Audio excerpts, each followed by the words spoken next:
And we are live. Hey friends, it's Tori. Welcome back to my channel. Tonight I am so excited to be launching this brand new show, Imposter Syndrome, with three awesome humans. I cannot wait to get into this topic, and I'm going to let you guys introduce yourselves, tell us who you are, what you write, maybe how long you've been writing would also be helpful. Andrew, you want to start us off? Sure. Yeah, I am Andrew Meredith. I have been writing for, a while, I guess. So about 5 years, really seriously, since 2017, but been trying since I was a young lad.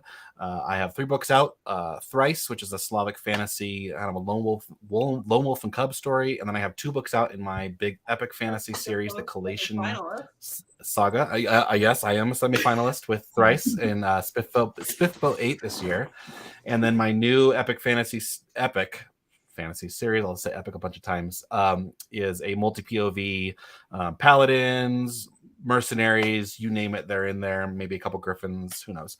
And there's 2 books out now for that now, which are Deathless Beast and Bone Shroud. Awesome. Thiago? I'm Thiago Abdalla. I'm the author of The Ashes of Averin, that includes A Touch of Light, Prelude to Ashes, and the upcoming A Shade of Madness, which will be out January 24th. Pre-orders available. Get yours now. It's good. Tori and Andrew have actually better read it, so oh wow, yeah. I feel like I'm intruding on a very close group. No, we're welcoming you in, Krystle.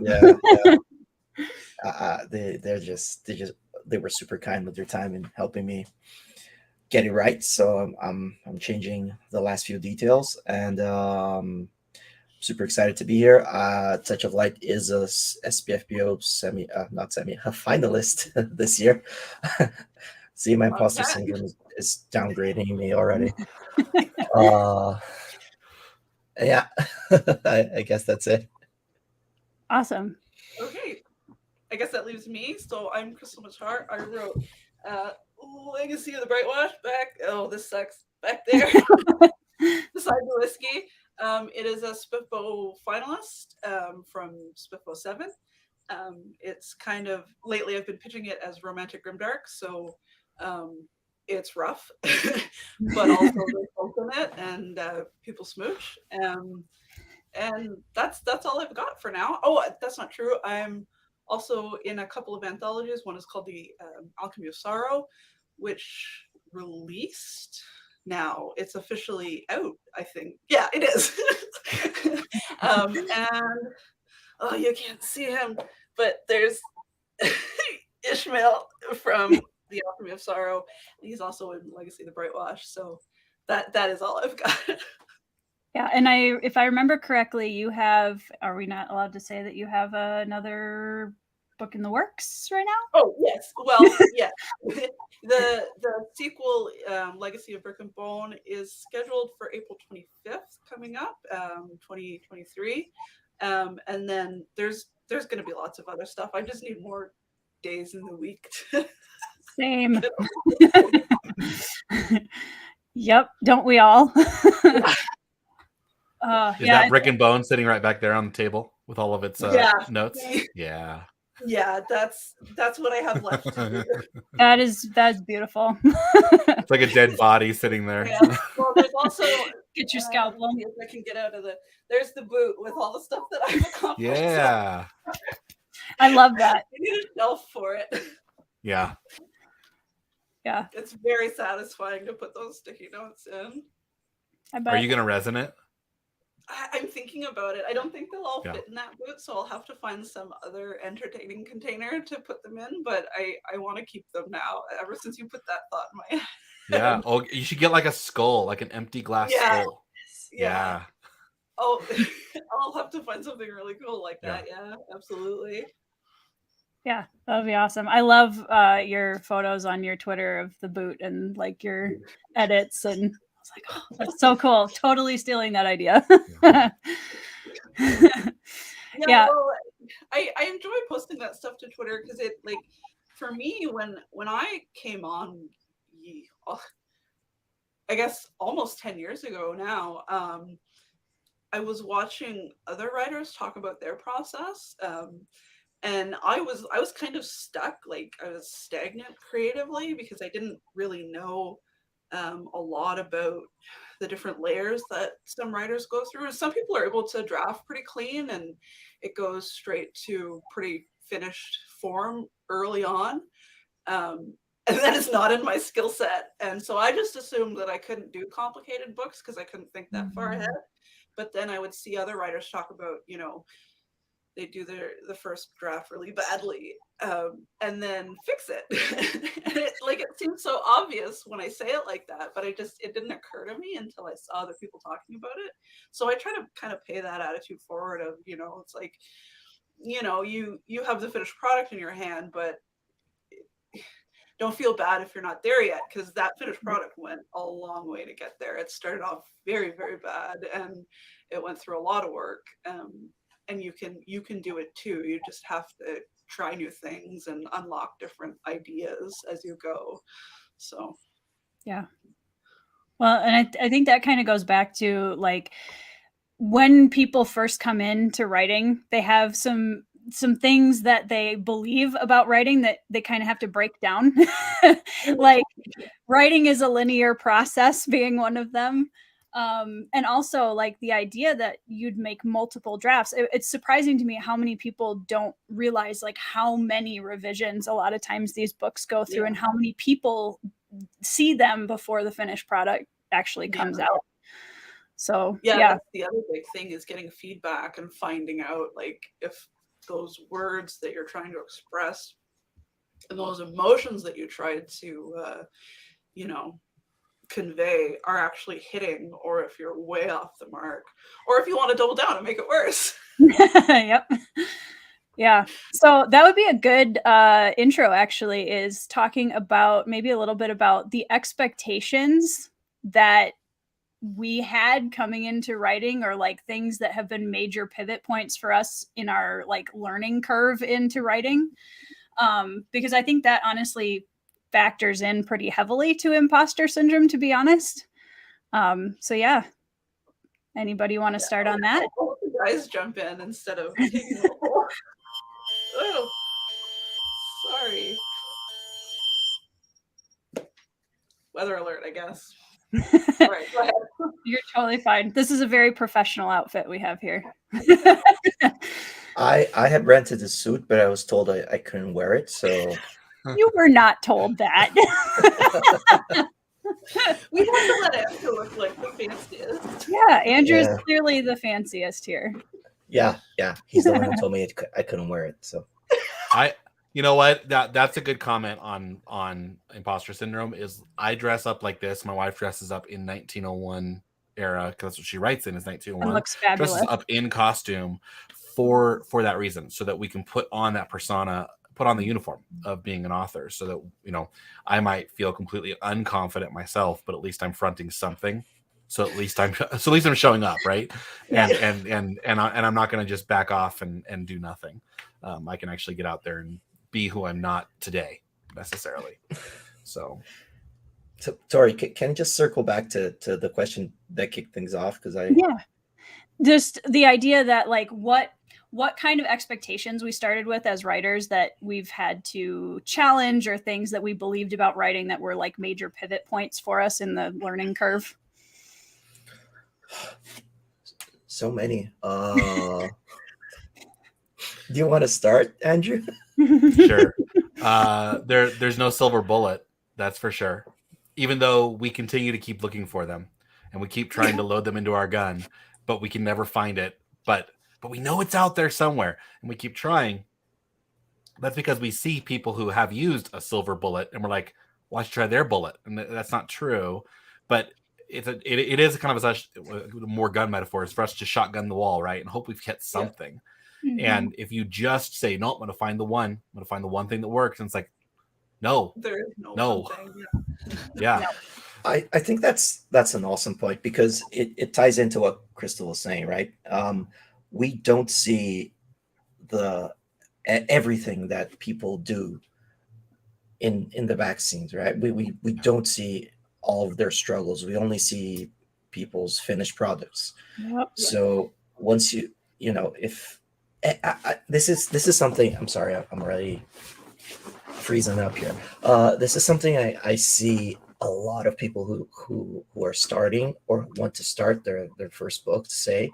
It's like, oh, but I've said this a million times about, Mark Lawrence, Joe Abercrombie. I'm never gonna write that good. I'm never gonna be like that person. Mm-hmm. It's because you read a final book that's been drafted and edited and worked Yeah. on by a ton of people. Yep. And that actually, kind of ties into all the imposter syndrome Yep. talk here, because I actually, I was telling you guys, I was the nerdy kid for this talk. I actually went to learn a bit more about imposter syndrome because I was feeling like an imposter coming on here without knowing stuff. So, imposter syndrome is something really interesting in the sense that it's different from self-doubt a little bit, right?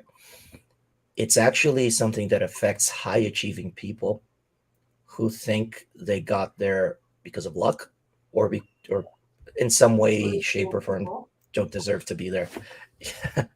Yeah.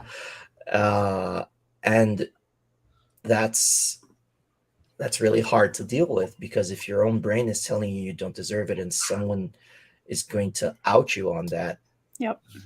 Because self-doubt exists, but it is kind of linked to imposter syndrome. But if you've kind of, surmounted that, and you've written a book and you've had success with it and still think you're not supposed to be there, Mm-hmm. that's the thing that I think people struggle with, right?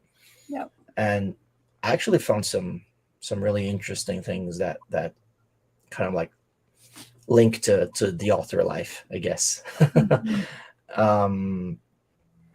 But the main thing is, we think that success is going to drive imposter syndrome away, and that's not true, because imposter syndrome is kind of rooted in being in a situation that you are not prepared for and being told to do it anyway. Mm-hmm. And you think you're not prepared for it, right? Sometimes you are. But the thing is, we don't know everything. So when you're talking about your writer journey, stuff that you've come across, we're going to come across stuff that we've never seen before. And every time we're going to feel like imposters, because we are in a position of, oh, you're a Spiffball semifinalist or finalist or whatever. You can't, you're supposed to know this. And you're not. I think that's kind of like, I may be getting ahead of myself here, and how do we solve imposter syndrome? But you don't need to know that. What you need to do, and what I think, is the message that I got from my short career until now, because I've only been published since March, is use it as an opportunity to learn. Yep. You might not know it, but imposter syndrome only sinks its claws into you if you think you can't change, if you think you can't learn, if you think you can't get better. So, yeah, we don't know everything. Yeah, we're going to say dumb things sometimes, but it's just how it is, and if you use that opportunity to learn and get better, then that's fine. I'm going to make a comparison here, but imposter syndrome really reminded me of Green Lantern, because one of my favorite arcs is the Parallax arc, Parallax is the entity of fear. And up until this arc, Green Lantern was all about you can't feel fear, right? And then the writers kind of changed that and said, because there's this whole thing that happens that Green Lanterns are kind of possessed by Parallax, which is this entity of fear, and they kind of become evil and whatever. But in the end, they learn that the important thing are the friends you make along. No, I'm kidding. The important thing is that the important thing you learn is that they learn that they can't not feel fear. Fear will always win if they try to not feel fear. They have to feel fear. So you have to let, yourself maybe sometimes feel like an imposter, but you have to know how to deal with that. You have to know or have ways of getting over it. So, I mean, that's kind of like the message that I got from what I've lived up till now. Is that sometimes you look confident, sometimes no matter how much or how little success you've had, it happens to everyone. It happens to people who are wildly successful that we don't even dream about. And I guess you just need to be ready to face it. Yeah. It's definitely true that even as you climb the tiers of success,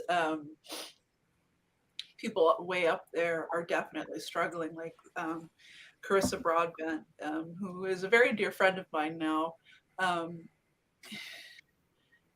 You'll ask her advice and she'll caveat that I don't know what I'm doing. I have no clue. I'm talking out of my ass. It's all just, guessing, but this is what I did. But she says this, but then you go to her Amazon page and check her books, and she's ranking in like the top thousands right now. Like she's doing really well, and she clearly is doing it with intentionality when you talk to her about her marketing and how she writes and what her goals are, and all of it is just, it's so organized and professional and brilliant. But she'll still try to say that she's got no idea and that you shouldn't trust her because she feels like she's not qualified to give advice. And it's just one of those things where, it's partially true that I can't necessarily, mimic her and do exactly the same she did and get the exact same results, because I write different stories. I'm a different person. I have different focuses and limitations. But it's also true that she's doing a good job, but she'll try to tell you she isn't, because that imposter syndrome, I think, is trying to tell her that she's got no place to help and to say that she's doing well when she is. She's amazing. She's a force of nature. Yeah. I kind of have a question to piggyback off that, but Andrew, is there anything you wanted to add on top of that? A part of that, like you're saying, Krystle, with tiers, every tier you have a new level of why am I even here? Yeah, and it doesn't help that society's telling us we're not allowed to be there anyway, right? Yeah. Because we don't deserve it. Because after all, you're just an artist. Yeah. You have fun. Why don't you do it for fun? Because after all, and a lot of that's jealousy, right? We just have to realize that's what it is the jealousy of you enjoy what you're doing. Yeah. You need to suffer through your 8 hours every day like the rest of us. How dare you enjoy what you're doing? 8 hours, that would be amazing. Well, yeah, no, I know. Well, I'm like 8-hour job plus writing, right? And so they're like, well, you need to suffer. Like we all continue to suffer. That's like, I don't want to suffer. I want to suffer for the thing I want to suffer for, right? It's my strife. Yeah. But, you talked about levels. Say again. Sorry. Go ahead, Krystle. Sorry. Well, what they say is if you love what you do, you never have healthy work-life boundaries and all of that. But at least you love what you do. I thought you were going to say, do what you love and you'll never work again a day in your life. But that just kind of shifted to do what you love and you'll never have work-life balance. Yeah. So what I was going to say, Andrew, is you talked about levels, and that actually reminded me of something I saw on Imposter Syndrome. There are kind of like 5 levels that you can go through. And, it starts with, I'm not smart enough. And you can just put this into writing, right? Into being a writer. I don't have the talent. I'm not smart enough. Just study and learn it. Don't let it stop you. Then it goes on to, I don't belong here, right? It's like, okay, I kind of learned this, but I don't feel like I belong here. So that imposter syndrome creeps up on you, and you can kind of freeze. And then you go to level 3, which is I'll never measure up. which means, okay, so I'm here, but these people that I idolize or that I look up to, I'm never gonna reach that. I'll never measure up. So why am I doing this? And then level 4 is funny. Am I a joke? Just okay, yeah, I'm writing and I'm doing this live stream. Are people watching it and laughing at what I'm saying? Am I a joke to people? And then finally the last level is I'm not worthy, which is what you were saying, Krystle, which is the person's had all the success, they maybe even went through all of these levels of imposter syndrome and beat them, and they're still saying, I don't think I'm worthy to give advice. I don't think I'm worthy of selling a book or charging for it or whatever. So Yeah. I found it really interesting that there's like a lot of stuff that people don't talk about that's just available if you look for it for like an afternoon. Mm-hmm. And it just makes things so much clearer, right? Because once like kind of like these 5 levels, you're watching out for them. So if your brain tries to sneak up on you, you're like, okay, I'm not going to let myself think this way. And they're kind of like solutions to every level. But yeah, I guess there's just like a wealth of knowledge out there about imposter syndrome, and it's really cool to talk about it. Yeah, well, it's something, because when I was thinking about the show in general has been kind of my baby project for the last like 3-4 months, and because I love having deep conversations with other writers, and I wanted to do it in a more public sphere. And when I was thinking about the name of the show and just what would we start with and all that, I started watching for things that got talked about constantly. And it was really interesting to just watch like everybody in the writing community at some point either says something that sounds like imposter syndrome or talks about it specifically. Yeah. And it was very, I was like, well, that's the name of my show, because that's something that universally connects all of us, I think. But yeah, I mean, I think it's funny and it's hilarious. So I will call her back out, because that you're having a good show and Thiago's making some good points when your best friend is texting you on the side. Like, did you hear that one? Did you hear that one? Thanks, Sarah. Did you hear that one? Because she was calling me out on the I'm not smart enough, because I I don't think that I'm an incredibly smart person when it comes to like subtle details of things. Like, people have to tell me what I missed in the Cosmere all the time. And it's like the major stuff, right? And so when I'm working on my current work in progress, there's a lot of political intrigue that's going into this story. And I'm like, I'm not smart enough to write this. Oh my gosh. Like, can I just skip that? And there was just a war because, and like, but it's so true, because and it's kind of trying to lean into those. Like, once you can recognize them and say, okay, well, what's the harm in trying? Let me try some political intrigue and see what I can come up with. I'm laughing because you sound like me 5 years ago. I'll tell you, the books that I wrote were not political in the least, because I figured there's no way I can't pull this off. It's too clever. It's too much planning. It's too much knowing things. And then, I don't know, somewhere along the way, it was just, why are things like this? How did they get here? What do they have to do to start changing things? And so asking those questions kind of forced me to build these layers of things that I really like, because it's like, I think about some of my favorite TV shows, and it's stuff like, I don't know if you guys have ever watched The Good Wife, where she's a politician's wife and a lawyer. So the entire show is law and politics, and it's so good because it's also character studies. So, 100% up my alley. And so it's all in there. Like, if it's something you're interested in, those layers are there. It's just a matter of trusting yourself. I think that you can learn and you can try. And if it doesn't work, you edit it out. And if it works, or you're really close, you ask somebody who's better at stuff like that to brainstorm. Like there's ways through this feeling of I'm not smart enough for this. And although I'll tell you, it's also something that I still go through while I was doing wrong way, while I was doing this math, because it got more political.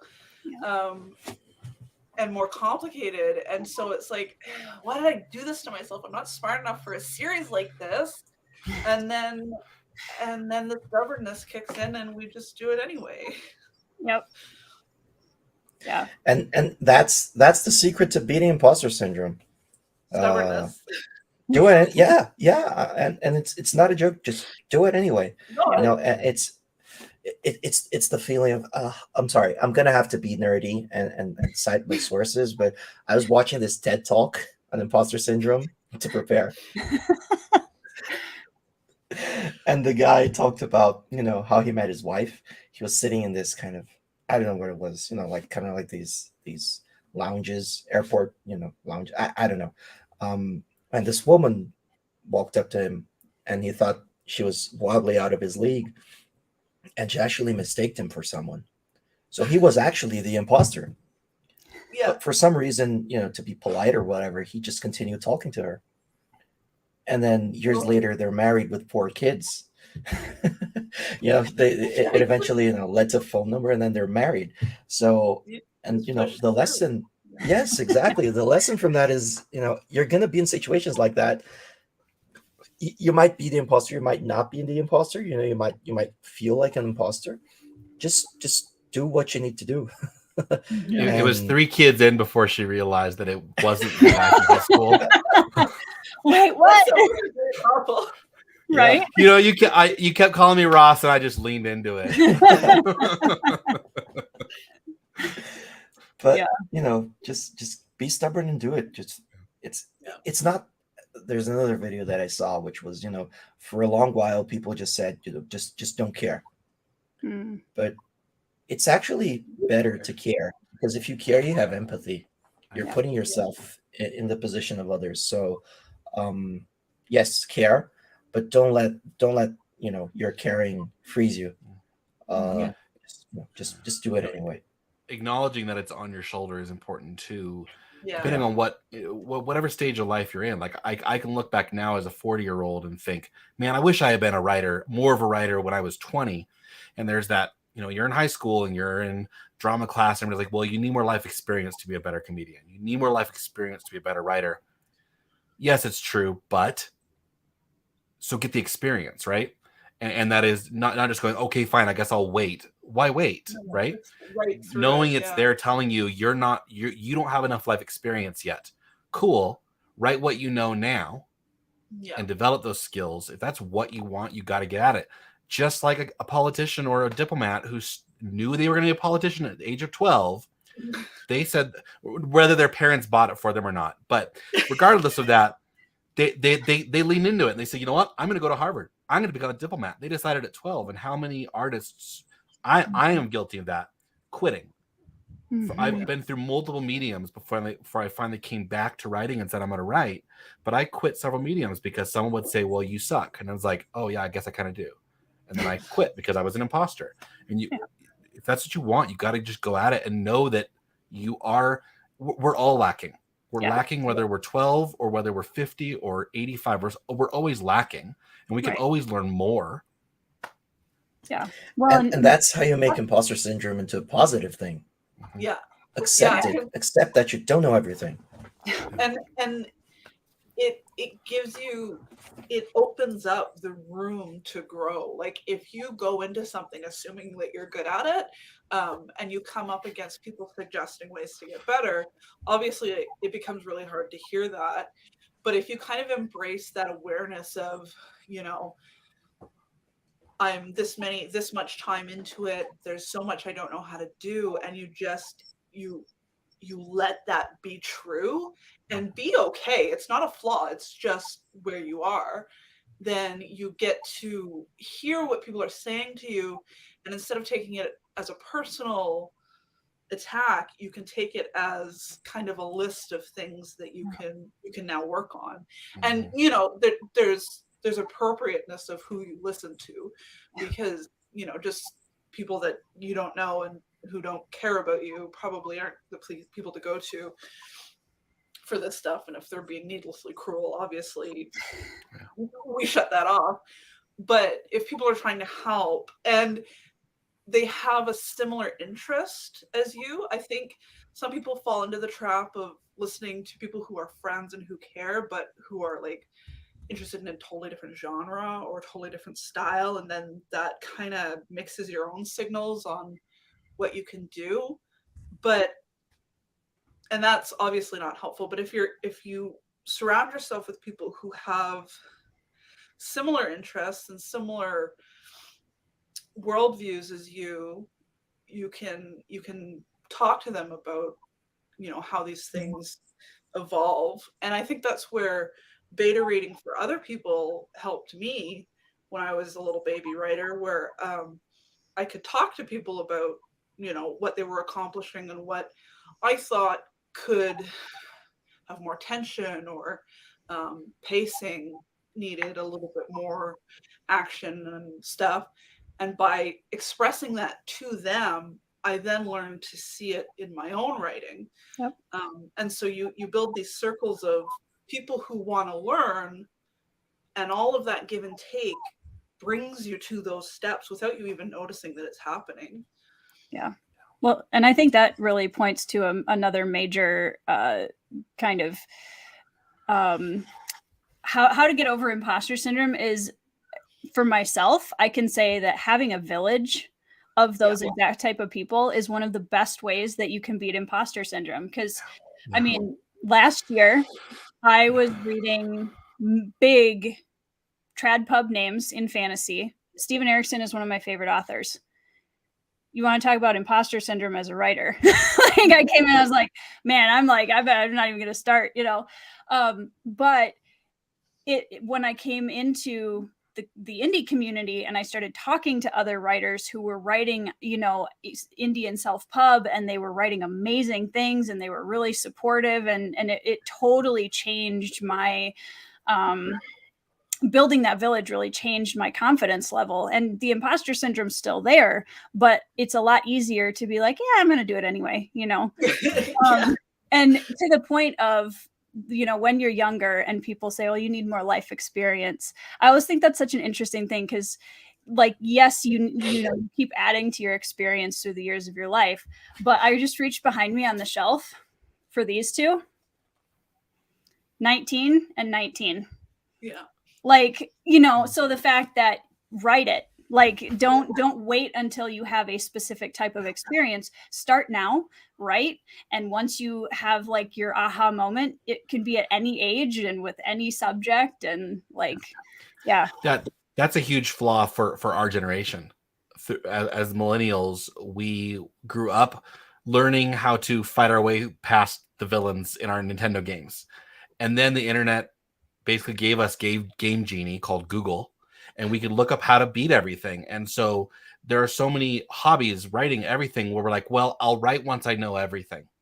Yeah. Like, you will never start. You will never, ever, ever start. I mean, I've been painting since I was 16 with miniatures, and people will start wanting to start painting and they will not do it but I can't be as good as the people who are doing the championship work. It's like, so what? Of course not. You will never get there if you don't start today. Yeah. And that's a millennial issue.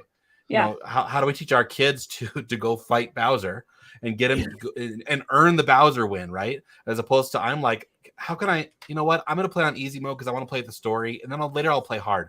I'm never going to play hard. You never go back. No. Yeah. I beat the game. I'm good. I won. Yeah. So there's no real sense of accomplishment there. But we were so used to grinding, and that's what writing is. That's what all of art is grinding hard.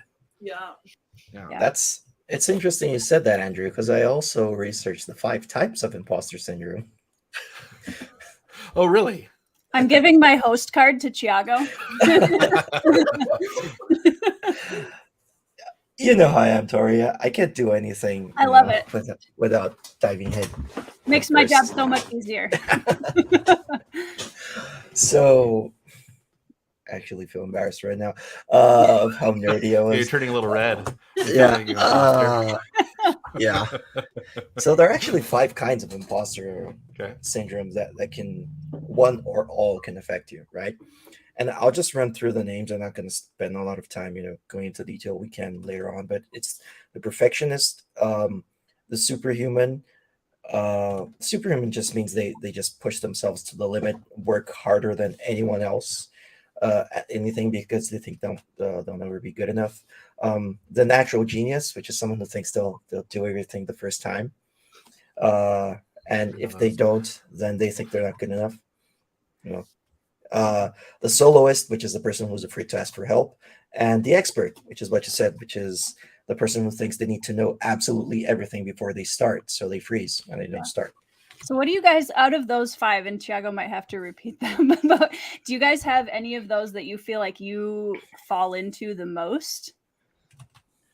Yeah, can you read the 5 again? Just So the quick. perfectionist, Uh-huh. the superhuman, the natural genius, the soloist, and the expert. That's a good question. I feel like having some things come to me easily definitely blocks me from trying things that are hard. However, my stubbornness has kind of killed that when it comes to writing because it's like, no, tough. We're doing it. That's it. I have no choice anymore. That sounds very grimdark of you, Krystle. Yeah, That's beautiful. yeah, it's hard. Quit crying. Keep going.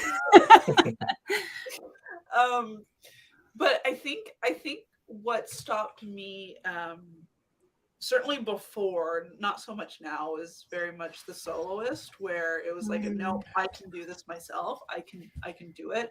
And if I can't do it myself, then obviously I'm not smart enough and I shouldn't be here anyway. And so that held me back for a really long time. And then kind of offering my help to other people helped me learn to accept help. Yeah. So I don't know where that leaves me now. I think it's more of a confidence issue and feeling like I've tricked people into thinking that I'm smarter than I am. But it's funny how those will shift as you go along, depending on your life circumstances too. Yeah.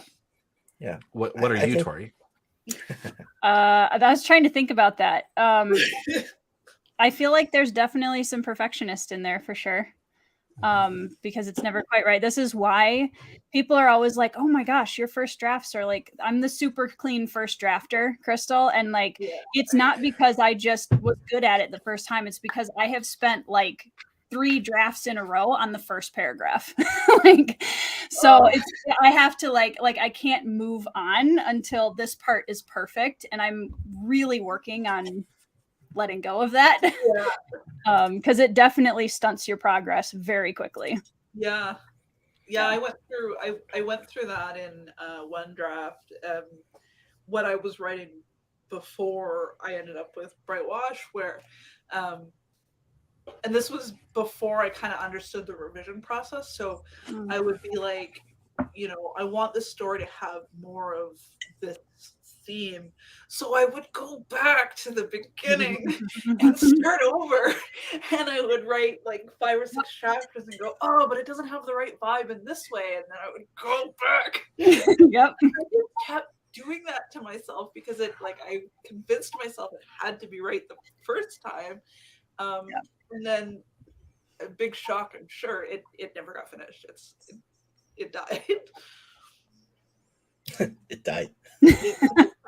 It died. I got bored of this, and then I switched to this idea. Yeah. I think we all are a little bit of all of them. Yeah. And one kind of feeds the other. Like, to me, the biggest one is probably perfectionist. And because of that, I lean into the expert because I try to compensate my perfectionism with kind of learning stuff. So, yeah, I guess we're a little bit of everything. Yeah. I feel like I'm I'm probably expert soloist, exiting soloist, Tori, you're getting me emotional back there talking about joining community. Is Mm. that I've been soloist for so long and also felt like a maverick. We're talking about maverick in the chat. Yeah. But I felt like a maverick. I felt alone. I felt an island. I've had my wife and I and whatever we can find online, but not a circle of friends who are there alongside you. Right. And that defeats imposter syndrome, right? You're a soloist, you're a lone wolf until the pack brings you in and says, no, you're not. Yeah, you're part of the pack. Yeah. Yeah. And that lone wolf will stay out there as long as they're allowed to. Mm-hmm. And they'll stay out there forever. Because it's a two-way street, right? The pack can invite the lone wolf in. The lone wolf has to actually cross the urine fence and join the pack, right? and put up with a little ribbing maybe and say, hey, we've been inviting you for a while, and that's and that's part of the joke, right? Or of the joke stage, right? Are people laughing at me? And it's like, no, we're all just humans trying to make it. Yeah, we're trying to make light of it, right? We do. Yes, you were kind of silly, admittedly, but so were we all. Yeah. Well, and I mean, I can say that I can easily point to moments of imposter syndrome with all three of you that I've had, me personally, coming into the community, and Thiago and Andrew like being willing to talk to me about my manuscript was like kind of mind blowing at first. I was like, why are you spending so much time helping somebody else? It was kind of because I was very solo for a really long time, because self-pub was not like what it is now when I started. Yeah, right. Howlers. And then like Krystle, even asking you to be on the show, Krystle, I was like, oh, Krystle's so cool. She's never going to want to be on my show.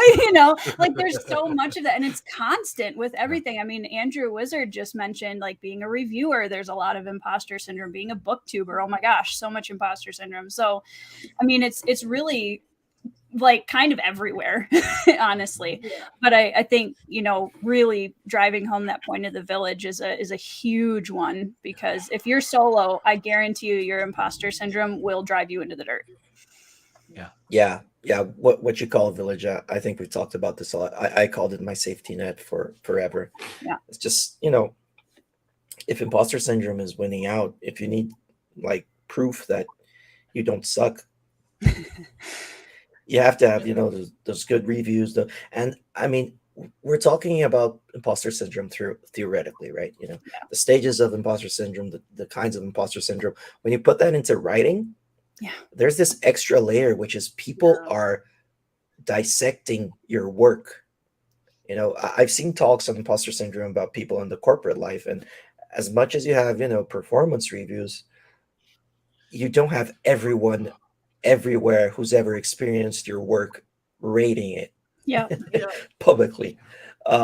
So there's that extra layer of when you get a 1-star review, a 2-star review, you're like, writing is such an incredibly vulnerable craft. I mean, it really is. I mean, we put so much of ourselves into the books we write, and then people, they can have at it, and that's scary. It is scary.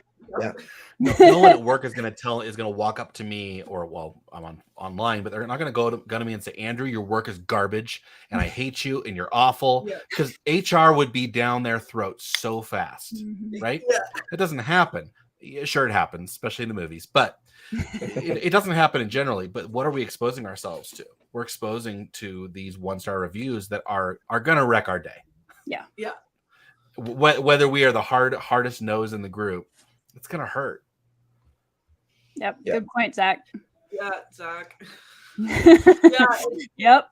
It's such a strange blend of, like you said, imposter syndrome, but also weird ego too. It's like people are going to want to read this because what I have to say is important, creative, and valuable, but also please be gentle.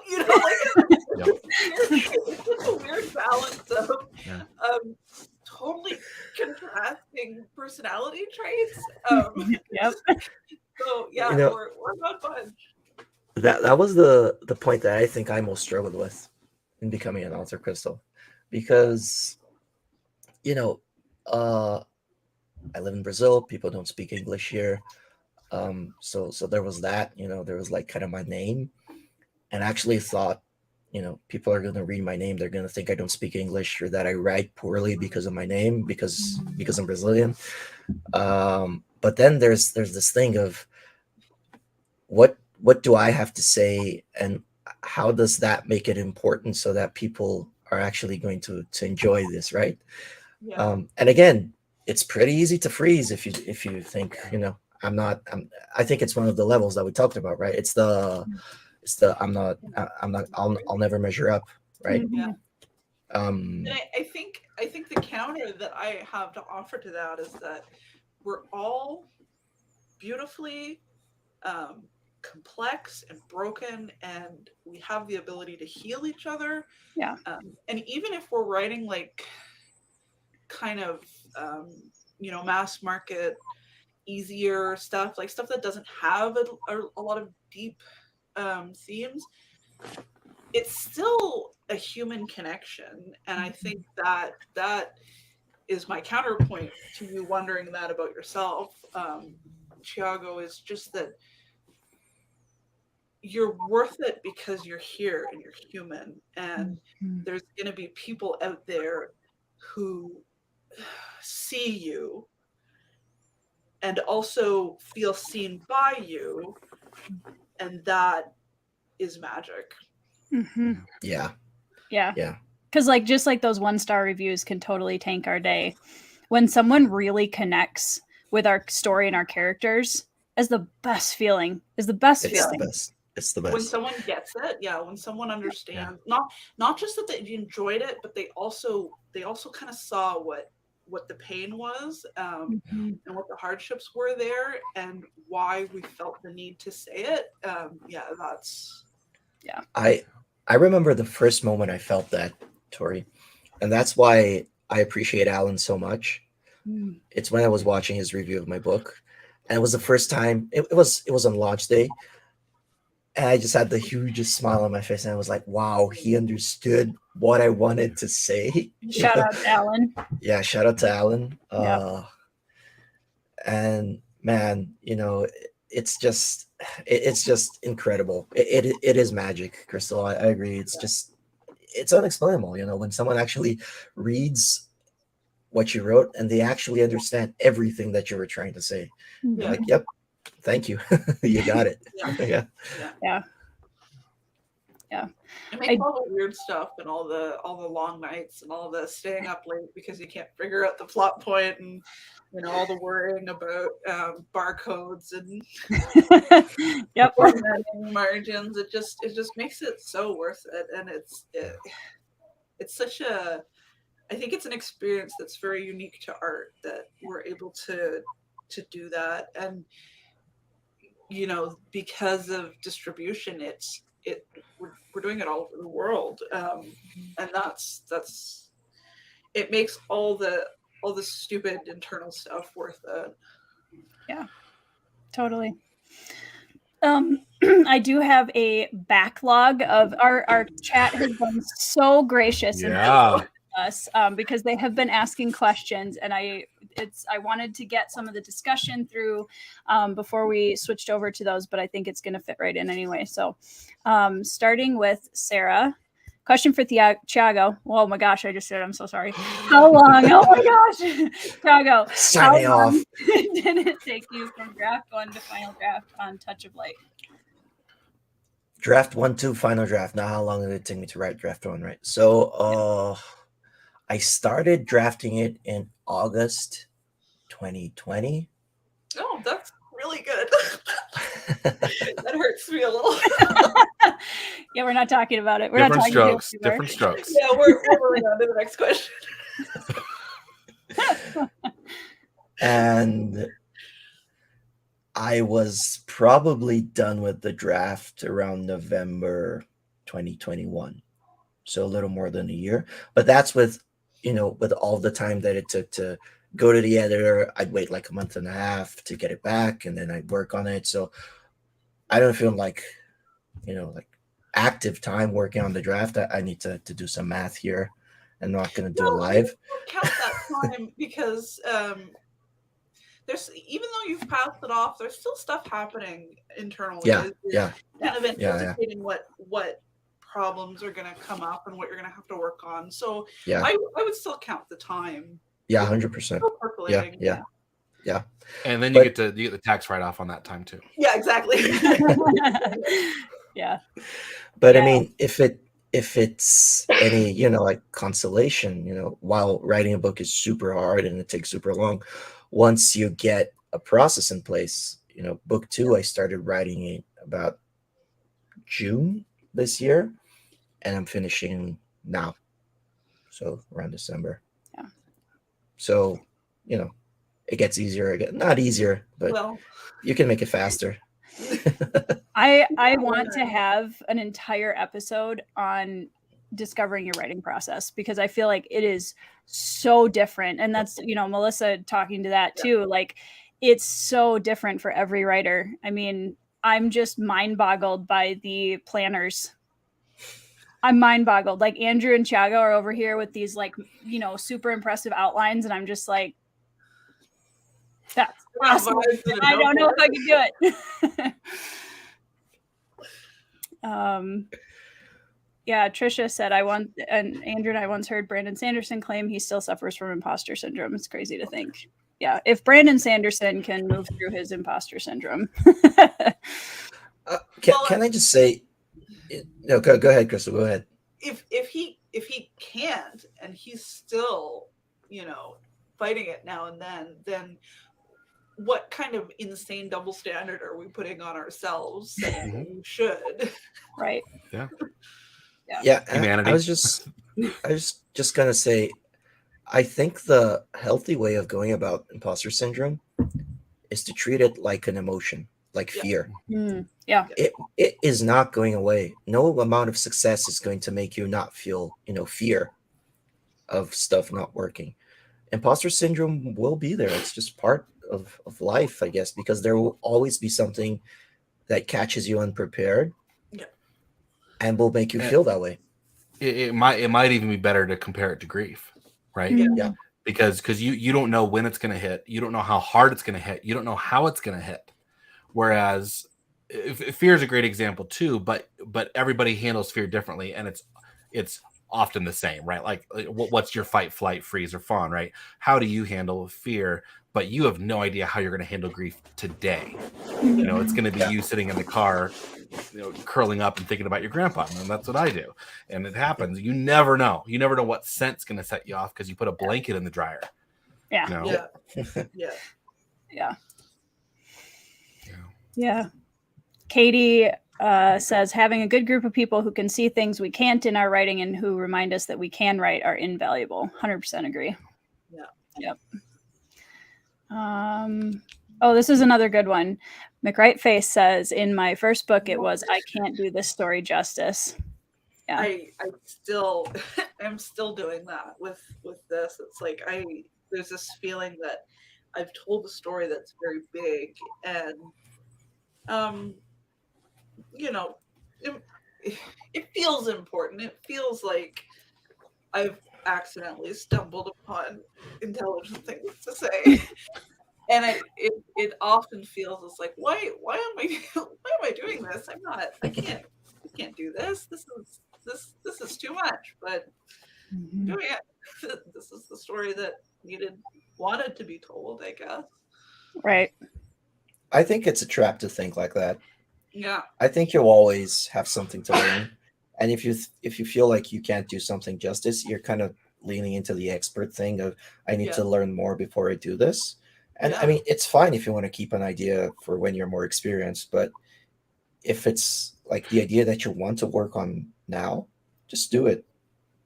Yeah, and that's where the process comes in, because you can learn things as you're going, and you can you can hit those milestones as you're working on the idea, which is what I'm obviously going through because I've been on this idea for a while now, and certain things happen a lot faster and a lot easier because I've put that time in. I started it way back when, and now I'm here and I'm doing it. So Yeah, totally agree. Yep. Sarah says, my trouble is I want to be honest about where I'm at in my skills. Where's the line between imposter syndrome and being realistic about where you are at? I think this goes back to what we're saying, where it's I mean, those thoughts happen, and some of it might be rooted in truth, but if you stop, you'll never advance, which sounds redundant, but if you stop trying, you never break through.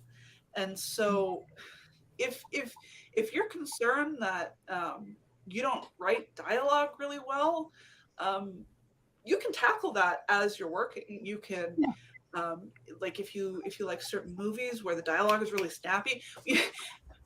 Way back when I was a teenager and I didn't have a life to take care of, I used to like, there was a couple of movies that I really liked. One of them is Snatch. It's a Guy Ritchie movie, and the dialogue in it is just so snappy and so on point that I used to listen to it and type it out and just look at how it flowed on a page and how people cut on top of each other, how much space those words took up, because I sucked at dialogue. Like, you know, I was a kid, like, and so, you know, I'm not saying that that's, you have to do that now, but if you're aware of these weaknesses that are affecting your project, you can work through them. You can find ways to build that skill as you go, and then your project gets better and you get better as a writer. But if you stop, there's nothing learned. You've just learned that to beat yourself up into stopping. Well, I think that's something that we don't encourage enough in writers.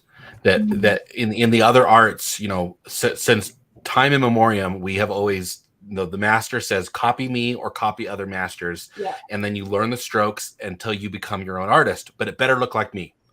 Now, today, you know, I wanted to be a comic book artist, so I would copy whole pages to emulate the artists I wanted to absorb into my psyche. Because, and I don't think we encourage enough fanfic among our youth. I didn't write fanfic. Now, technically I did. I just didn't know it. But we always say, oh, fanfic. Yeah, I did. You kids should not be writing fanfic. And it's like, no, we really should. Yeah, you learn a lot about character in mimicking. And then it's, you know, it's, you learn in doing how other people do it, you come to understand the layers that went into those things. You know, and it's like, you know, you do the still life of the pears about 6,000 times, but in doing that, you're learning shape and light and shadow, and you wouldn't necessarily learn those things unless you did it over and over again. And you know, in when you go to post-secondary for writing, they have you do those close reads where you're reading and you're asking yourself, why did this work? Like, why did that make me so angry? Or why did that, you know, any number of things. And so you can do the same thing when you hit those writers that you're like, oh, this guy, like, oh, I can never be this good. But then you can ask yourself, what did he do or what did she do that gave me such a powerful reaction? And read it again with those questions in mind, and you learn the lights and the shadows, and then you can do them yourself. Yeah. Yeah, I think mimicking is a perfect way to go to go about it. I mean, the thing that I most used was my safety net. It was just getting a few people that I knew were like the people that maybe I considered the masters, and just using them to tell me, you know, if what I did was good or not. And it was just my editor, you know. So I actually had zero experience, and I hired an editor to help me with the edit, the developmental edit, and the guy does this for a living, so he has a ton of experience. So you know, if you don't know if you're good enough, it's fine. It's fine. You don't have to know if you're good enough. Again, if you panic about it, you'll freeze. Yeah. And then just if you have someone that has more experience than you, and if they're willing to read your stuff and tell you what works, what doesn't, or if you hire someone to do that, that really helped me, at least, to get over it, because an editor telling me, I thought my dialogue was crap. And the editor actually told me, no, you actually reveal a lot of stuff through your dialogue. You're doing pretty well. This part is stiff, so you have to change this and that. But dialogue isn't, the main weakness here. And suddenly I was feeling good about dialogue, and I felt more confident, and I just leaned into it, and my dialogue was suddenly better, So it actually really helps to have these opinions of experienced people, because it helps build your confidence, and it helps you fight off the unknown, of the feeling of not knowing if what you're doing is good enough. So that really helps. But at the core of it, you still just have to do it. You have to do it the first time and show it to someone.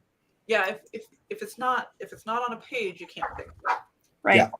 And there's also a difference between, I mean, the idea of being realistic about where you're at. There's a big difference, I think, between self-awareness and self-deprecation, right? Yeah. Being aware of your strengths and your weaknesses is really important as a writer, because then if, like, for me, I needed more help figuring out, like, making sure the structure flows, because I'm so in my characters in those emotional moments that I need to make sure that it makes sense in the order it's in. And so I intentionally look for feedback in that area, especially because I know that it's a weakness of mine. And so, and just that awareness without being like, oh man, I really suck at that. I'm never going to be, that kind of negative self-talk that we do is not the same thing as just, this is a strength, this is a weakness, and here's what I need the most help with. Yeah. Mm-hmm. So, yeah. I think so. Then to sum that up, the difference between, imposter syndrome and, knowing your limitations is action. It's doing something to address it, and that will build a foundation that you can stand on, so that when those thoughts come back, you can be like, no. Yeah. And one of the best things I ever heard from my editor was proximity creates blind spots. Yeah. And that was just so it sounds so simple, but it was kind of mind-blowing to me, because it helped me not be embarrassed when they pointed out mistakes. Yeah. It's such a kind of kind thing to say to people, right? It's like, it's not your fault because you're too close to it. No one is closer to your story than you. It's in your head. Yeah, so when it all lives in here, so then when you read what you wrote, you're like, yeah, I know what I mean. How do you not get it? It's right there. Yeah. And your brain works in a way that you cannot make the distinction between how it's in your head and how it's on the page. So when someone else reads it and says this is confusing, you're like, no, it's not. It's super clear. And it can be really easy to just say, you don't get my genius, right? But I mean, if someone is saying it's confusing, it probably is confusing. So that's actually something that you need to look into and fix. And that's what helps you, is just remembering that little piece of advice of proximity creates blind spots is spectacular to me. Yeah. Let's see. Alicia wants to know, so do any of you have projects that you wrote a long time ago and have gone back at some point later to redo it? Did you notice a large leap in the result? I was going to ask Andrew to speak to that. Yeah, you just relaunched. Yeah. What's that? You just relaunched something that you... Yeah, the relaunch was just a readjustment to a mistake I had made in my marketing. But I have my 2010 book that I wrote 100,000 words and is as bad as I thought it was. and I kind of stopped writing after that until 2017, when I was finally ready to redo it. And I've been reworking the same story since 2017 to now, the collation that's released now. But I was going to say earlier, I think we don't realize how many drafts we've all done, because we mentally block a lot of the work we've actually done to it. And I'd be like, and I'm a person who's like, I am an expert in that weakness that I did it right the first time, right? And if I don't, it's not good enough. Yeah. And I'm not going to go back and rewrite everything. And then I'm like, wait a minute, I have. several times. Oh, I am on my third draft. I just didn't realize it, right? And it's like, no, this it's just been polished. There's no bull. It's been redug up and started over enough times. And so yes, I have absolutely revisited. They always say don't, but I had a lot of time between. I had 7 years between, and I felt that was more than enough time to say, you know what? I'm going to kill every darling in this whole thing. Yeah. Scrap it all the way down to the beginning and build it right back up because it was my story to tell. Other people would say, no, you should never go back. And I'm like, that's my stubborn streak. It's like, nope, I started it. It might not be today. It might be 20 years from now, but I'm going to finish this thing. I'm not going to throw it away. That's what a trunk's for. I mean, these ideas stay with us and for a reason, because they're important to us on some core level. So yeah, I would definitely disagree with advice that says don't go back. I guess it depends on the reason you're going back, because it's like if it's published and in circulation, you got to leave it alone. But if it's an idea with potential, unless you have to reboot the whole thing. But if it's an idea, Toshwe is a character that I've been writing about for, I guess, 20 years now. And I always changed his stories, because I grew a lot, and so did he. But I always came back to him because I feel like through him, I'm able to tell my best stories. And so, yes, I have some drafts that are I can't even tell you how old they are. They must be about 12 years old now. You're giving me shivers. Yeah. And they were contemporary. They weren't even fantasy yet. He was a retired homicide detective with a cocaine problem. Changed a lot, but also going back and reading that, he also hasn't changed. And there was a point where I was working on Brightwash, and it felt like there was something missing for him. And I went back and I looked through it, and I'm like, oh man, this is so bad. But I like that moment. I want to make that possible again. And so it dragged that that flaw back into him, and it just opened up the whole story. So isn't it funny how we make like actual memories of don't exist of these characters, and you'll reinvent the same thing again, and you're like, that's a great idea, and then you look back and realize you've done it 3 times already. It's really wild going through. It's like I used to tell myself that Ishmael had changed so much because it's a different medium of telling a story from contemporary to fantasy. But then I open that up, and like his mannerisms are the same, the way he talks to people are the same, his nonchalance with violence, like it's all there, and it's such a weird time capsule to see. But then also the core of him has changed because I've changed and my priorities have changed. And then there's the project, the last fantasy project that died, but it became part of the history of this world. And so I open that and I look and I can see the foundation of this magic that I was trying to build. So I think it's good to go back and look, because you can see how far you've come, but you can also kind of see your true north a little bit. You can see the things that matter to you that you threaded through, and if you drop something that matters, it's your chance to go pick it up and pull it into the present. That's a great line. Absolutely. That's a keeper. Yeah. I have a way with words. You've taken a few of my ideas. I might take that line and put it in a book somewhere. You should be an author. Have you ever thought about writing a book? I was chuckling.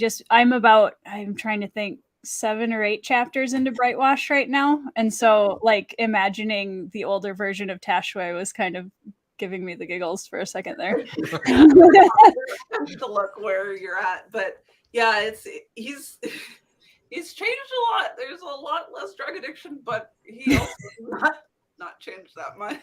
Yeah. Well, and I think like all of us have, when I was in college, we used to read texts, whether it was books, poetry, essays, theater plays, whatever, and we would look for something called obsessions, and each writer has them.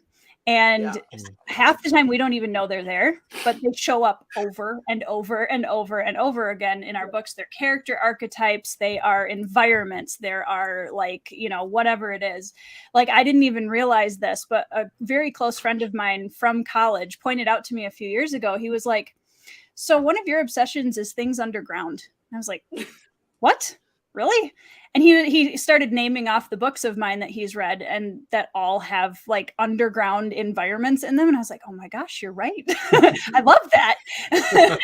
And now I'm kind of leaning into it more because I'm like, yeah, I really love that. And how can I change it for this, you know, work in progress? And all of us have those little, like, you know, things that come that are really deeply rooted in us that keep showing up in our books. And it's really cool because you can see so much about each writer when you read their stuff.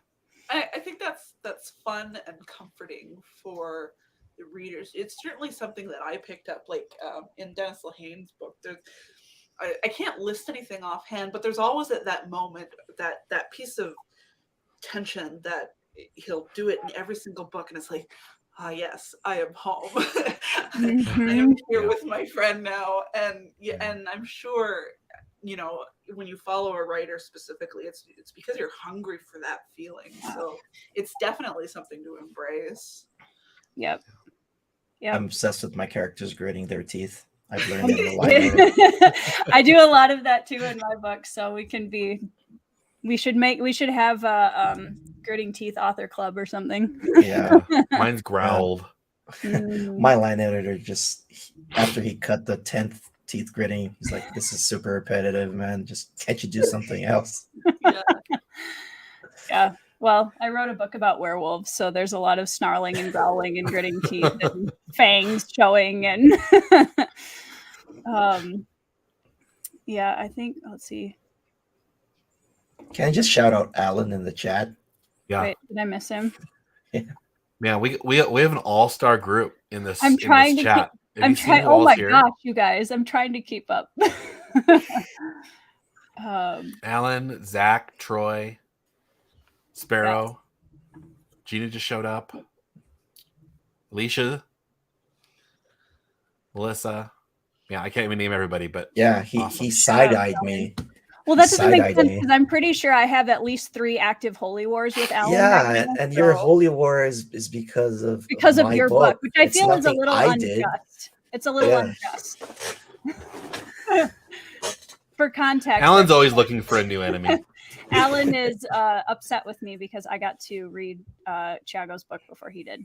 Classic miscommunication trope. Speaking of miscommunications, I'm supposed to say hi, Trisha. I see you. Downstairs. He was. I thought he wanted the arc, not the beta. So Tori read the beta. He didn't want the beta. He didn't want the beta. He wants the arc. I was gonna say he doesn't. Yeah, exactly. Talk about the beta, like that's the. But if he gets the arc, he gets the. No, he's getting the arc on Monday. Yeah. On Monday. Yeah. That's exciting. Soon. Wow. I'm glad you're the one doing that joke, Alan. Okay, I'm gonna jump. Let's see. You guys are amazing in this chat. I love it so much. I'm trying to get to everybody. Alicia says, do you ever get hung up on concerns about content? Like, is this too obscene? Will everyone think I'm some kind of freak? Yep. I had the opposite problem where I was, putting Brightwash out and starting to get feedback, and I was like, it's not that dark. It's fine. It's fine. And people are like, no, you're not fine. Are you okay? You're fine. It's fine. No, it's pretty dark. So I don't know what that says about me, but yeah, I had the exact opposite problem where I didn't realize how heavy. that.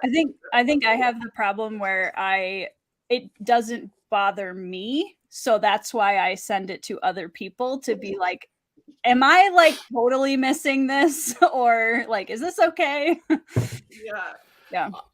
I have a problem with being too clever, where Mm. I'll like, well, I'm making all these hints and I'm not going to drop the actual fact until chapter 7, and I've done my hints, and I'm not going to say on the back of the book that Leaf is magical and blah blah blah blah blah. And then I get deeper into betas, and they're like, I had no idea he was magic till chapter 7, and I was like, I was kind of giving you breadcrumbs, and you're like, Wait, Leaf is no, magical? yeah, exactly. And I needed to get over myself and say, you know what, screw this. This is on the back of the book. Every book imaginable spoils so much on the back of the book. Yeah. Lean into it, start early, and I'm like, you know what, I'm not gonna beat people over the head with it, but I had to stop trying to be clever, because I wasn't being clever. I was being stupid. I was being too obscure, I should say.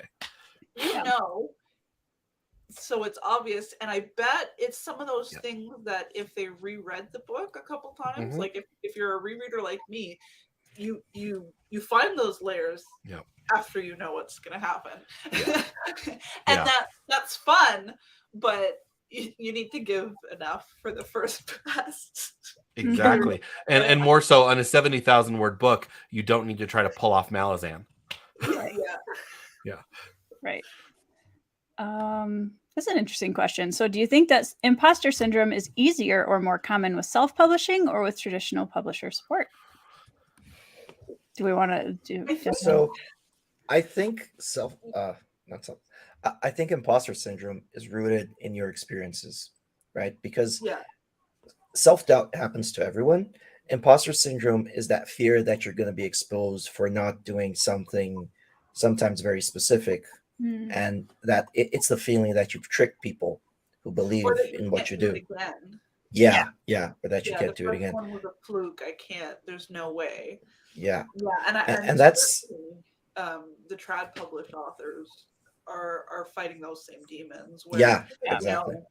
They have the one debut or the one trilogy, and it did really well, and then you see them, kind of.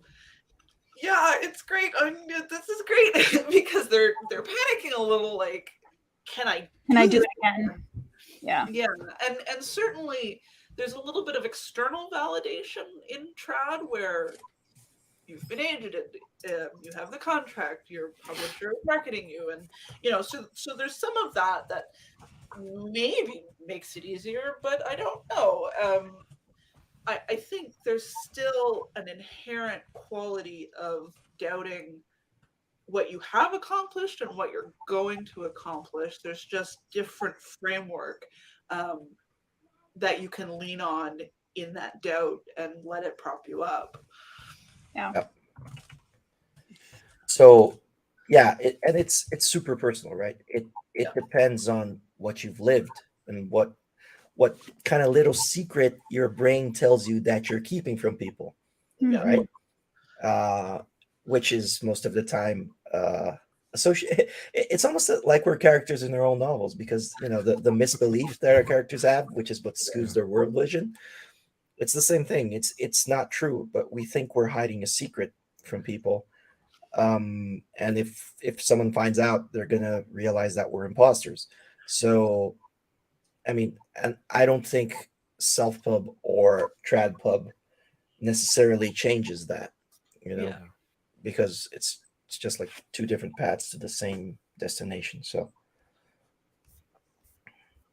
but I mean, if you let the comments on, it's so it's two sides of the same coin. If you're in trad pub and you're maybe not,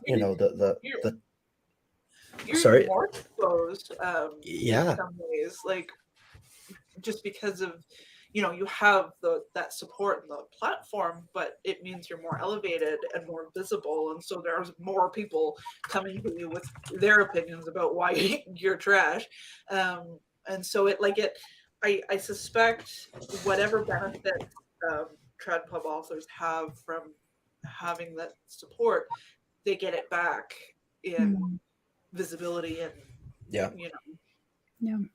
a bigger fall if they decide or if they perceive a failure coming. So I think it's going to be hard no matter what road you're on. Yeah, and I mean, there's hardships on both roads, right? You can say self-pub is sometimes looked down on, and you can say trad pub, you might not feel like you're in control, and maybe if the publisher doesn't give you all the tools that you think you deserve, you can feel bad about that, and that can trigger some kind of imposter syndrome. So it's very specific, both kind of paths have their own hardships. Yeah, totally. And different speeds of fall too, right? Like in traditional publishing, how long does it take to get to the first book? And they may never give you a second book. So then you got that hard fall of I'm nothing, I'm a failure, right? Not true, but it's what you're seeing and what the industry's telling you. We're in the same amount of that 5-year period of time for 2 books. We're trying, and we may just burn out in that time slowly, but it's the same thing in the end, that we're being told by outside sources or ourselves sometimes that we're not worthy. And let's see. Oh, Kevin wants to know, what's something you learned about yourself through your writing? One thing. Yikes. I know. I was thinking about when I read the question at first, I was like, man.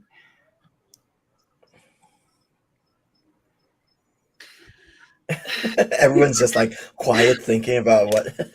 Well, I mean, if all my answers are going to be heavy, but certainly I learned that I can, and I learned that that stubbornness certainly has its purpose. And I find that I process my own emotions through writing, where sometimes, I have characters set up in a certain situation that the story needs, and they're expressing things, and it hurts, because in writing it down, I realize that that's what I'm going through. And so then I can have a moment to pick myself up, because this was happening to me internally, and I didn't hear it, because there's so much else going on, being a parent and being a business and whatever the reasons are, I don't hear myself. But then I write it down, and it's like, oh, yep, I'm feeling that currently right now, and it sucks. But then it's out, and I see it, and I can deal with it. And so when I say writing saved me, that's how, where I could put it down, and the characters could carry it for me for a minute, and then I could catch my breath and address it myself. Which is why I didn't really want to answer the question, but neither of you answered. But it's and then all that stubbornness, it saved me from some things that I don't think I know if I would have dealt with any other way. Yeah.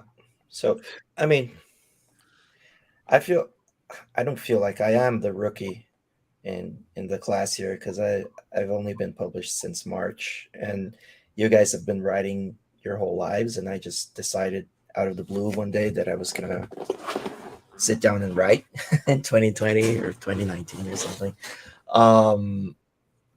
So I don't know if I process my emotions through writing, but what I do is I use the experiences that I'm sometimes not happy with, like the corporate life, for example, and I make that into a clan structure and people living in it, and trying to climb that ladder, and never feeling good enough, and having to do ridiculous things that we'd read about it and say that's ridiculous, but for the person living inside that structure, that social structure, it makes sense, and they do like everything to grasp at something, right?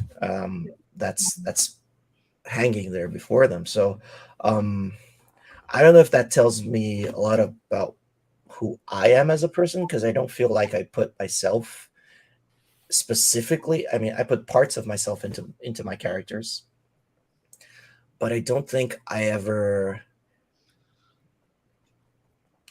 like connect to a point where it's like, oh, that character's living that, so that must say something about me. To me, I kind of separate it as, this is fiction, this is a story I'm telling. I am pulling aspects from my life, and I'm kind of using them as structures in this, but it's not like, every author has to put a lot of themselves into the writing. But I think what I learned the most is maybe how complicated my thoughts are, in the sense that they're a little convoluted at times, and I need to simplify it so that people will understand me. And that's a me problem, not that people don't understand me. It's just that I'm kind of like, I think I overcomplicate things. So maybe that's one thing, I guess, that I learned. which is, the answer is true to the answer, because I just overcomplicated the answer to tell you that. Yes. Yeah. How about you, Andrew? More like a relearning constantly of having to remind myself that my crap does stink. That you get cocky and you think, oh, I'm pretty good, and then someone reads it and yeah, it needs work, but that's okay. And I think that's the lesson to learn, is that it's okay. not just that your crap stinks, because all of our crap stinks. It's that it's supposed to. If it doesn't, you're probably eating the wrong things. So, but the same thing with writing, right? Yeah. But excuse me, dusty up here tonight. But yeah, it's hard. It's hard to face yourself, right? To face just the easy things of, yeah, but you're flawed, and it's like, yeah, I'm flawed, and it's hard to.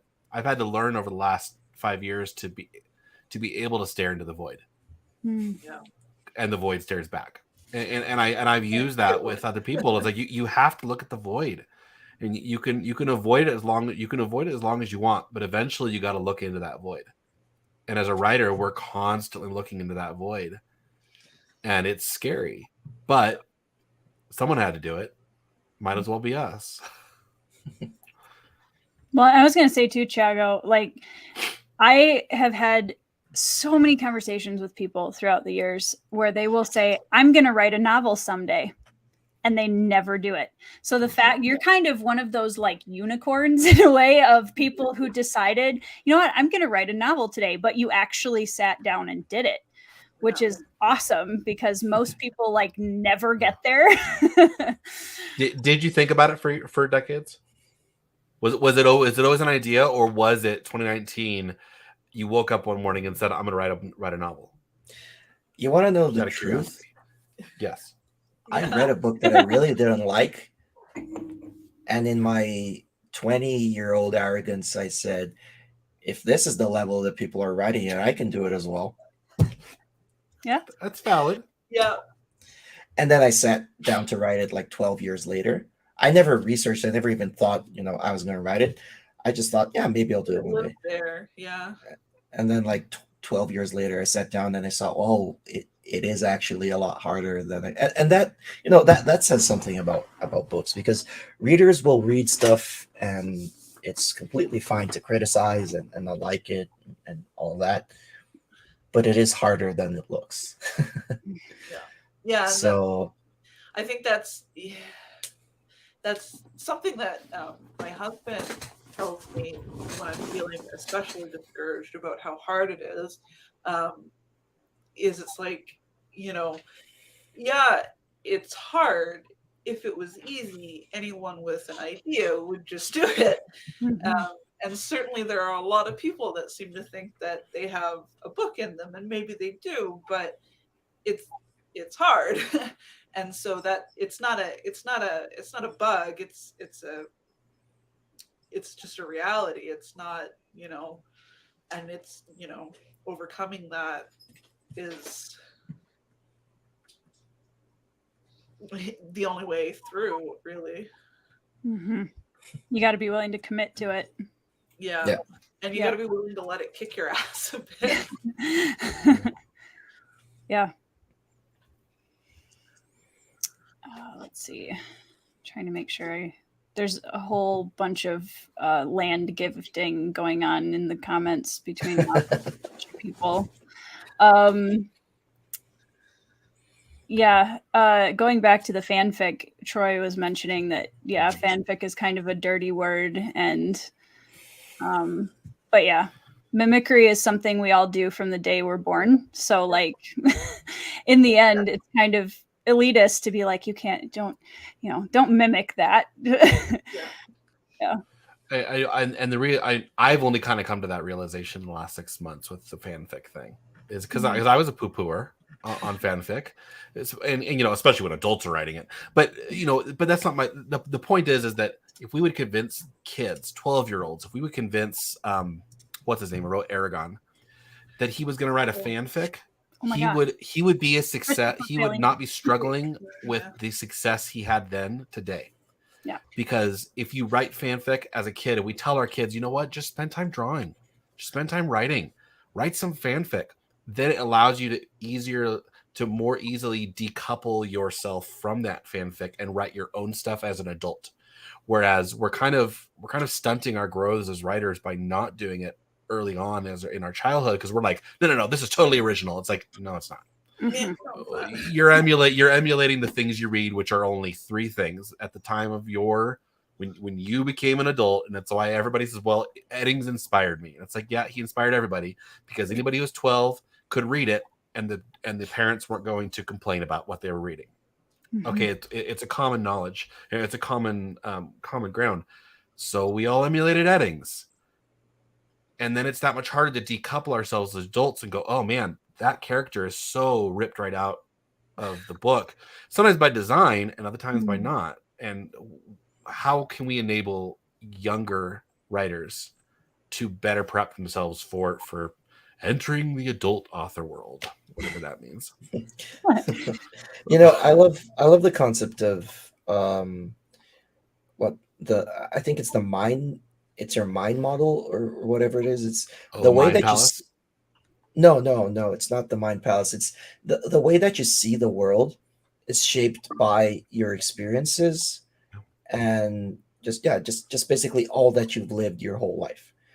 And no one lives the same life. So if you tried, if you gave the same pitch to like 50 authors and all of them wrote a book, you'd get 50 different books. Would it be completely original? No, it would all be based on the same pitch. But if you read them, you probably wouldn't think they were, the same book. They probably have their own distinctions. So it's like sometimes people worry about being super original and doing something that's never been done. That's not how ideas work, right? Ideas work because you use everything that you've seen and learned your whole life, and then you put your own spin because it's the way you see stuff through your mind model. Yeah. So the way that I see the exact same thing as Krystle or Andrew or Tori sees isn't the same, and we're all going to use it to write different kinds of stuff, right? So super, originality doesn't exist, but at the same time, it's really, really hard to write the same book as someone else because you haven't been through everything that a person has been through. You don't think the same way. You don't see things the same way. Mm-hmm.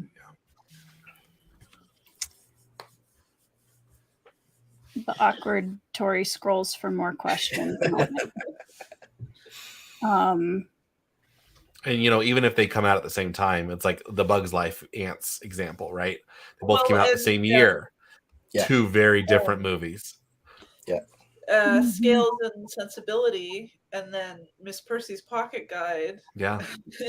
I think they were launching certainly in a 6-month period of each other, and Quen, I didn't know Stephanie at the time, but I knew Quen, and she was saying, she was delighted that this other book with the same premise was coming out, because it's like a proof of interest, Mm-hmm. and it's like this very specific combination of Regency period drama plus dragons seems so unique, and yet there's two books that came out at the same time and are both finalists this year. Mm-hmm. And it's just that, but they're going to be two completely different books, because Quen and Stephanie are two completely different people, and that is fascinating and exciting to me as a writer, where just that, what you said, Thiago, that we might have some overlap in influences and life experiences, but our very specific map of who we are changes how we write, and there's infinite possibilities in one idea, and so embracing that familiarity is the key to I think a lot of fun in the art, rather than trying to convince yourself that you're original. Yeah. Well, I mean, if you think about, back when I was in college and my college writers group would get together at the house Ben and I were renting, and we would we would do word prompts and all write together. Well, we're starting from the same word or phrase, and all of us have completely different takes, completely different characters, completely different stories, like off the same thing. So, it's really, like you said, the possibilities are just ridiculously limitless as far as the takes you can have. Yeah. And it's funny because the first thing people worry about, and people asked me when I was starting to write, is like, aren't you scared someone will steal your idea? Like, no one can do this idea the same way that I'm going to do it. And that's why, sometimes the same way that I could never do any idea the same way that another person does it. So sometimes a question pops up, which is, what book do you wish you could have written? Mm-hmm. And to me, the answer is, I wish I could have written something with the same premise as something that I find really cool, but I would never be able to write any of the books that I like the way that the authors wrote them, right? Because I'm not them. So it's really, and all of this is true except for Griffins. Griffins are mine. Though to that note, how many Griffins were in SPFBO? I don't know. 3 to 5, I think. Yeah. Certainly, there's somebody else in the indie Discord, and I'm totally blanking on who else has Griffins. But I'm positive there's another finalist. There were two that had Griffins on the cover. One was a Roman-based one, and I forget. But the point is that it was Griffin year, and it was like so. Obviously, there's some things that's being inspired. Yeah. But, I think it's Robert Fleming.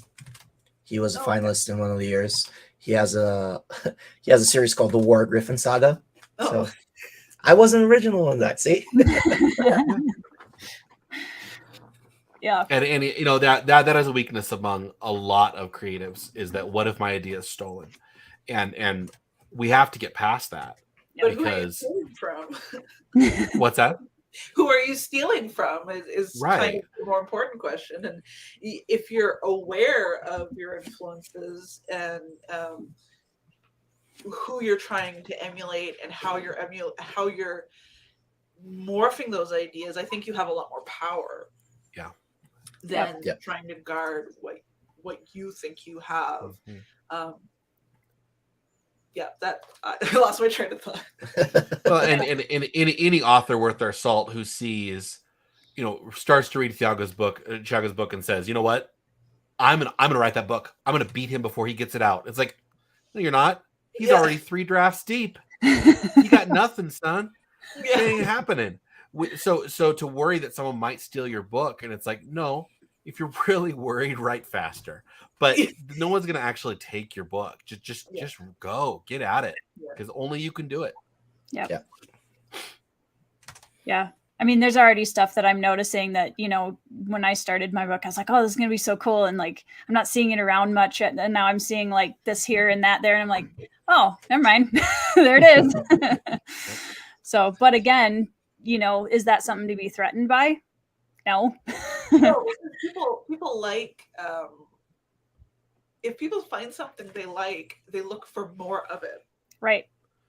And so it's like Quen was saying with Miss Percy, it's a proof of interest in the market, and they're selling each other by both being available, because it's like, oh, you like Miss Percy, well, try this other book that's the same, but this and this and this is different, and it's great, and then vice versa, and that's what we call comps in the industry. It's a tool that we use to shorthand what people can expect from our stories, and if there's no shorthand, it makes it harder to sell. So it's a tool, it's a strength that you can lean on. It's not a flaw. And circling back to imposter syndrome, it's super easy to compare yourself to stuff that exists, and say I'm not as good as that person, or you know, people like that book more than they like my book or whatever. It's because I'm an imposter. So again, I think something that we maybe haven't talked that much about imposter syndrome is that another pillar of it is comparisons, and comparisons are great for benchmarkings. But you need to remember that everyone is at a certain stage, and everyone learns differently. Everyone needs different time to get to a certain stage. It's not like the same path for everyone, and because Ryan Cahill is huge in like 2 years, everyone else is a failure, right? So everyone has a different path, and everyone takes their time to get to where they need to get. And you know, you can't live on these comparisons. Comparisons are great to show you where you can get. You know, they're great to show the possibilities, but they need to stop there. You're like your own person, and this links to the way that each of us write. You know, we all have our own ideas, and just don't let that bog you down. I see too many authors doing that. You know, they're like, oh, how can I you know, reach this level of success in the same time as this person, or you know, I've been writing for 10 years and no one knows who I am. That's fine. It doesn't mean you're a failure. Right. I had one of my favorite like life mottos now is my previous therapist told me a great phrase that I just like want to tattoo on my forehead constantly. It's don't let your expectations steal your victories.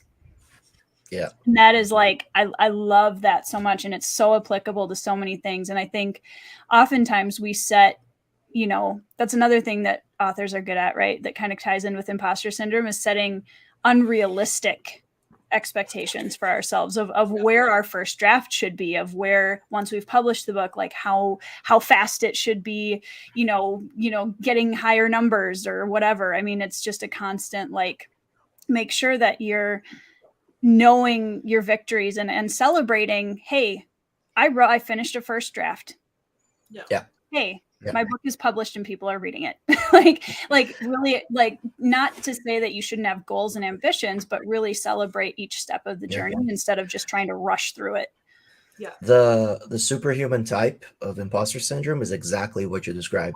People put lofty goals, and when they don't reach them, they think they're a failure. And the solution is exactly what you said. It's to break stuff into little things that you need to celebrate. So Thiago is going to start a channel of therapy for authors with imposter syndrome. He can diagnose you in 5 minutes or less. He's an expert at it. Yes, I love it. A superhuman expert. Yes. Yeah. We've been talking for almost 2 hours, which doesn't surprise me, but I wanted to kind of, if there's anything to kind of slowly wrap up into maybe answering the last question of what's kind of a piece of advice that you would give to people who are watching this, who are struggling with imposter syndrome, something really kind of a overview last thought of, here's something that'll help you. That's kind of a wrap up. Well, I think Thiago's last point about comparison is a really important one, where it's like, if you're struggling with your own self-worth and stuff, that don't look at what other people are doing. Don't worry about it. Just eyes on your exam. Focus on what you can do and what's in your control. And if these things are grounded in real weaknesses that you need to address, that's okay. That's not inherently a flaw or a failure. We're not perfect. We're all just trying our best. And so it's okay to have setbacks, and it's okay to feel like you're falling behind or you're not, all of it. It's okay. Yeah. But just keep it centered on what you can and cannot control. And if you can't control it, don't worry about it. And if you can, do your best. And it's like you said, Tori, it's you can get lost in that, trying to get solutions and trying to get to the next step. Right. But and it's healthy to pursue our goals, but also it's like you said, acknowledge what you've accomplished, and you've gotten this far already. You deserve credit for it. Yeah. Yeah. What you can go, Andrew. I was gonna say you. That's a hard follow up. I was, right? You have to see the forest for the trees. Yeah. And realize that you're in a forest. That's a good thing, right? You're in the forest. You're not at home making a plan for your hike. You got there. You're there. And where you're at is exactly where you're supposed to be at right now. And future you gets to look back when they're in a good state of mind and say, "Oh, that was a good time to be there." Yeah. So don't be focused on, but how did I get here? I mean, after all, I tripped on that log back there. Okay, great. You tripped on a log. Now you can write about it. Exactly. You're where you're supposed to be. You cannot go backwards. You can go forward, but you are here now, and you have to enjoy. You have to enjoy the view, no matter where that is. The work is the reward. Ultimately, we're here because we like stories. Yes. And ultimately, we're here because this lives in us and this is who we are. Whether we only just arrived, like Thiago, like Ryan, or if we've been doing it for multiple decades, like myself and Andrew, you're here now. Yeah. And that is a reward. You did it, and you're gonna keep going, and that's amazing. Yeah. So okay, one more thing, you have to find a community. Yes, 100%. Which are hard to find. Yes, but they do exist. Yeah. And the first community you find might not be the right community, but they do exist, okay. and that is very difficult to get to wrap your head around too. But the community is out there. It wants you to. Yeah. Even if you don't think it wants you, it does. And it shivers down my spine. You have to be in community. You cannot be on your own, even if you're not a soloist. You've got to be in community, because that is the best way to fight that feeling, is be able to look and realize you have somebody you already are locking arms with, not somebody who might lock arms with you. We're all locked arms. Yeah. And that will very quickly, if only for two people if only for Sam to keep carrying you. Yeah. Even while you're feeling the imposter syndrome, you got to have a Sam. Yeah. And it sounds kind of gushy, but the author community is spectacular in a way that you don't have to be competitive. Because, and this is something that I think benefits every author out there to think like this. The person next to you is not your competition. if someone decides to read someone else's book, rate it well before they read your book. If someone has 10 books before your book on their TBR, they are reading books. They are reading in your genre. They will eventually get to your book.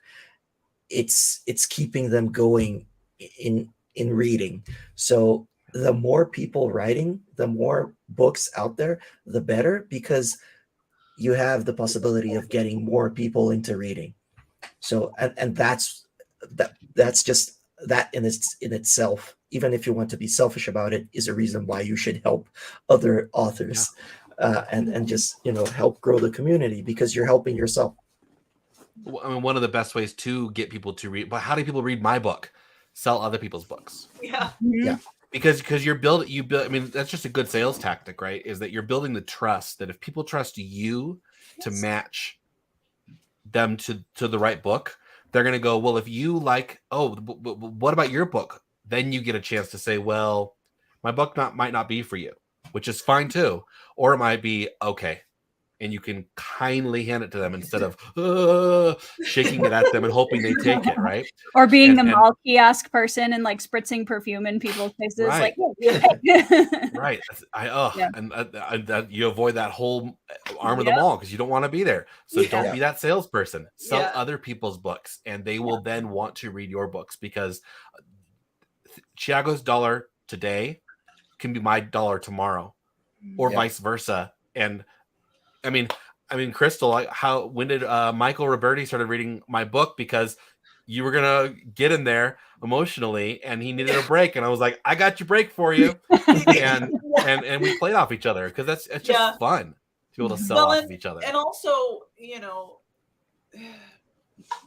when you're in the community, writers will prop you up, and it, like, if they, oh, you liked my book, well, I've got this friend who wrote a similar vibe to me, and maybe you would like that too. And if you're coming into the community looking for that, it's harder to make the connections. But if you just come and appreciate that these people are, we're all in this together, and you can make these really meaningful friendships that kind of save us from ourselves. and then almost as a bonus, we're selling books while we're here, and it blows my mind a little bit that I'm hanging out with my friends. And it just so happens that it's selling books for me when I do that. So it's just, and it goes back to the work is the reward, because were it not for my writing, I wouldn't be in this community. And this community is the best people I've ever met. And so it makes, just like the prospect of being seen by readers makes it worth it, so too does this emotional bond that we get with each other. Because we see each other, we know what it's like. And so it helps in those dark times where we're like, I can't do this. Yeah. And that community is there to say, maybe you can and maybe you can't, but we love you. Mm-hmm. And that's magic too. Yeah. Yeah. So, I think my wrap up is something we said about imposter syndrome. It's super easy to think that success will make imposter syndrome go away. I think that's when most people start panicking, when they have success and it doesn't. It gets worse sometimes. Yeah. So, I mean, my final message would just be to treat it as an emotion. It's like fear or grief or whatever, and understand that it's going to be there, and you have to learn how to deal with it. And if you do, you'll probably deal with it in a healthier way than panicking because it isn't going away with your success, or ignoring it or denying it, or Acknowledging it is much better. And just, I mean, even when you're talking about things like, if you're going into emotions and you're talking about equating it to learning how to cope healthily with emotions is the first step is acknowledge that it's there, right? Yep. I have imposter syndrome today. Here's what I'm feeling and why. Now what am I going to do about it? You know, instead of letting it be a pit that you never climb out of, acknowledge that it's there. Don't be afraid of it. Be like, oh, yep, that's there, you know, but learn how to flick it off your shoulder and be able to say, okay, but I am writing, I am improving, I am in a community, or I'm looking for a community, you know, whatever it is, embrace your victories along the way too. So yeah. Awesome. Well, I want to say a huge thank you to the three of you for being on this. This episode was everything I was hoping it would be. And I want to thank you guys so much for being willing to jump on here and be very candid about your experiences. And yeah, I'm so blessed by the community myself. And I'm just thrilled to have been able to meet all three of you and everyone in the comments. So yeah, thank you guys very much for being on this. Thank you, Tori. Thank you. And inviting us on. Yeah, I told you this when you started. I think this whole series is amazing and has the potential to be, you know, just something really special for no pressure for us to have as a community. There's the imposter syndrome. Oh no. I'm looking forward to just seeing everything that you have planned, you know. Yeah. Well, I'm excited. This is going to be a monthly show, not for sure on a specific Friday night, but it is going to be a monthly show. I already have January and February kind of tentatively planned out with guests and everything. And I have some guests in the pipeline that I'm very excited to share with you guys at some point. But I'm sure that you guys will all see these faces on this show again in the future, I hope. And yeah, thank you guys in the chat so much for joining us. And I hope that I can go back through and catch any questions or comments. Leave them below if you're rewatching this. And also in the description, I have the websites of all three of these amazing writers down in the description. So go check out their books, read their books, check them out on Twitter, all of the places. And yeah, I think that's it from us. Unless I forgot anything. Did I forget anything? I don't think so. Thanks, everyone. No. All right. Thanks, guys. Thanks. Bye.